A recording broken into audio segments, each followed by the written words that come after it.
السلام علیکم کلاس ہشتم بیٹا، آج آپ جو ہے پیراگراف نبی کریم صلی اللہ علیہ وآلہ وسلم کے اخلاق حسنہ لکھیں اور یاد کریں گے۔ انسانی معاشرہ ہمیشہ تعلیم و تربیت اور اخلاق حسنہ سے عروج و استحکام حاصل کرتا ہے۔ معاشرے کے امن اور خوشحالی کا راز بھی علم، عمل اور اخلاق میں پوشیدہ ہے۔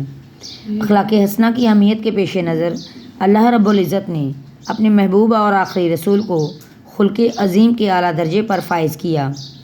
اگر کسی نے قرآن مجید فرقان حمید کے بیان کردہ اخلاقی معیار کو مجسم دیکھنا ہو تو آپ صلی اللہ علیہ وسلم کی سیرت طیبہ کا مطالعہ کرے۔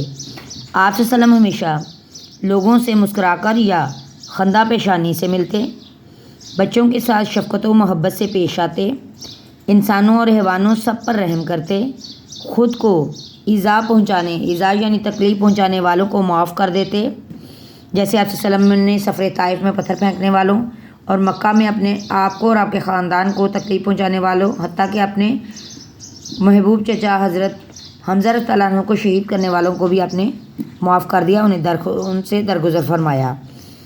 تعلق توڑنے والوں کے ساتھ تعلق جوڑتے، کیونکہ صلہ رحم جو ہے وہ قطع تعلق اور سے رکنے کا حکم دیا گیا ہے کہ کسی سے تعلق توڑے نہ کسی رشتہ دار سے، اور اسی طریقے سے صلہ رحمی کا بھی حکم ہے۔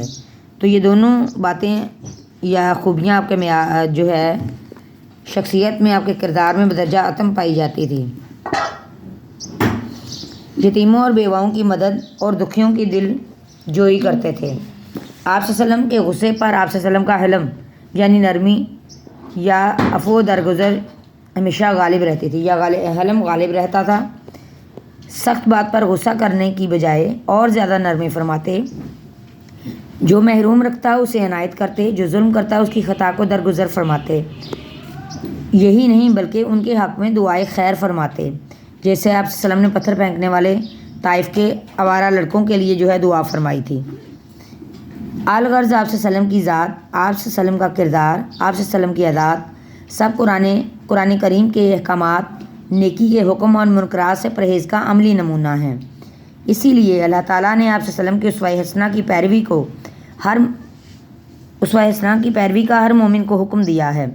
آپ صلی اللہ علیہ وسلم کے مکارم اخلاق کی بلندی کی گواہی نہ صرف قرآن پاک، آپ صلی اللہ علیہ وسلم کی ازواج مطہرات اور صحابہ کرام نے دی، بلکہ آپ صلی اللہ علیہ وسلم کے سخت ترین مخالف بھی آپ صلی اللہ علیہ وآلہ وسلم کو صادق اور امین کہہ کر پکارتے تھے۔